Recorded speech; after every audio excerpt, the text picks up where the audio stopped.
This coverage is brought to you in association with Fraser James Partnership, where money matters.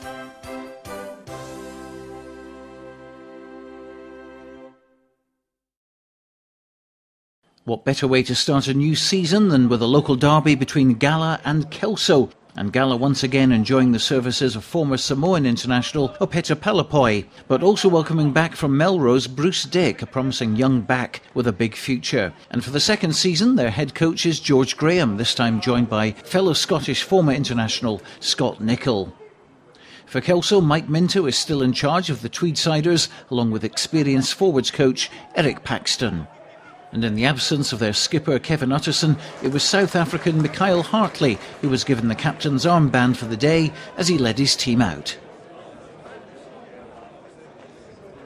Big vocal support too for the Maroons, who were pleased to retain the services, for the time being at least, of hooker Mike Christie before he returns to Australia.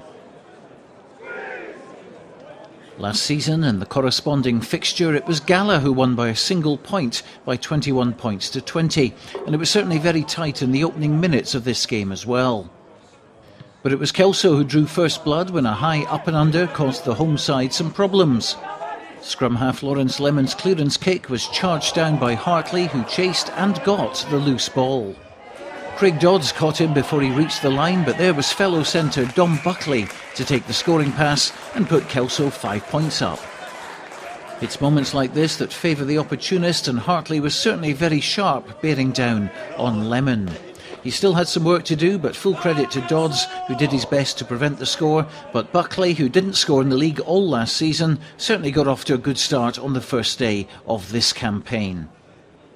Unfortunately, fly half Barry Sutherland's kicking was not accurate today, and as well as this missed conversion, other opportunities to score with the boot went astray, along with teammate Greg Ponton's attempts at goal. In contrast, GALA's Lee Miller was in fine form, slotting 2 penalties to put the Maroons in front by 6 points to 5, and showing everyone the importance of getting points on the board and keeping your team in touch with the opposition. But almost from the kick-off, KELSO were in the faces of GALA and put more pressure on them. This was an area of the game they did very well, making sure they were right up, causing problems and forcing GALA into making mistakes. In this move, they won possession back very well, and with plenty of support on hand, moved the ball wide, and this time Mikhail Hartley went over for the touchdown.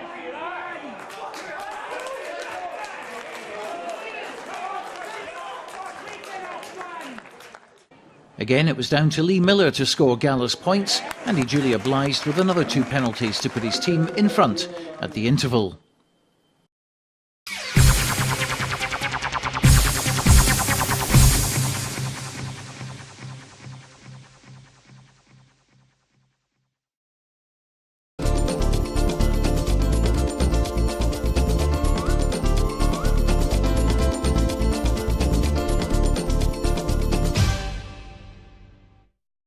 GALA coach George Graham had a few harsh words to say at half-time, and a very different team came out for the second period. The GALA pack controlled the game up front, and the backs looked much sharper. Lee Miller was at the heart of this move, and Greg Marks could have been in for a try if he'd only been able to hang on to the ball.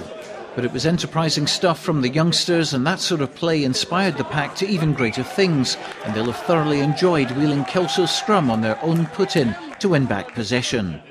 It seemed inevitable that GALA would score their first try sooner rather than later. Good ball obtained at the line-out, and a rallying of the troops sent the pack hurtling towards the try-line, and there was no way KELSO were going to stop the Maroon juggernaut as it crashed over for a try. And Alan Johnston, in his 15th or is it 16th season with the club, was the man who came up with the ball. KELSO were looking to get their third try on the board to get themselves back into the game, but even Mikhail Hartley's burst down the right flank was trumped by good defensive work from Chris Weir. And really it was all GALA after that. Lee Miller continued to dominate at number 10. Quick ball helped them to launch wave after wave of attacks to test the KELSO defence. Although the visitors held out on this occasion, they were helped by Gavin Young's foot going into touch, and for the moment at least, GALA couldn't add to their total. But still, GALA played positive rugby. This run from Ewan McQuillan sucking in more defenders before Lemon got the ball away to Alan Emond, and with Gavin Young and Craig Dodds both in support, GALA went close again.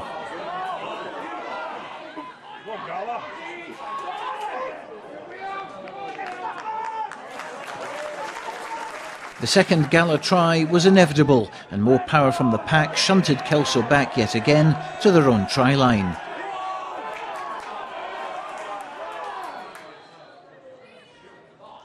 The defence was creaking, and Peter Palapoi waited for the right time to dig out the ball and plough over for another score.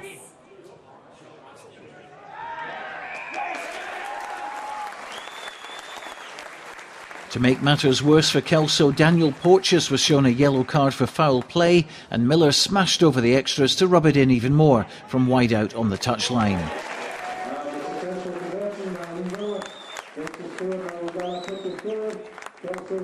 Lewis Roden came on as a replacement and was the recipient of another GALA try from a line out.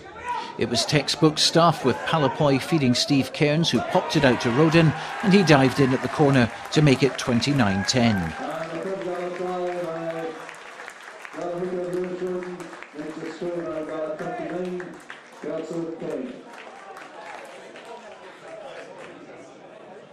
By now the confidence was sky high in the home camp. More possession and an inventive cross kick from Miller almost came off for marks, but at the very worst it set up another attacking position.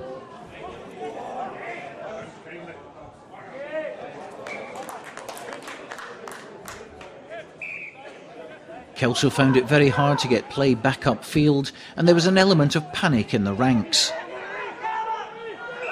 They were caught in possession, penalised for holding on, and backchat from Dom Buckley produced a second yellow card from the pocket of referee David Crudge.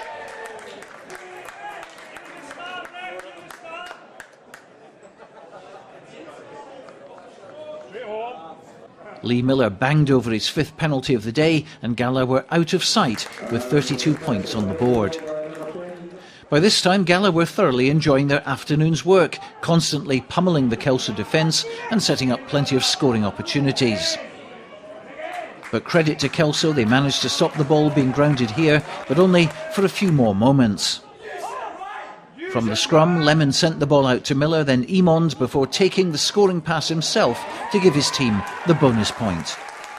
And you can see how much that meant to his teammates. Into injury time, and still GALA were hungry for more, and this time it was young Craig Dodds who capped his league debut with a try which Lee Miller converted. GALA's biggest win then over KELSO for a long time.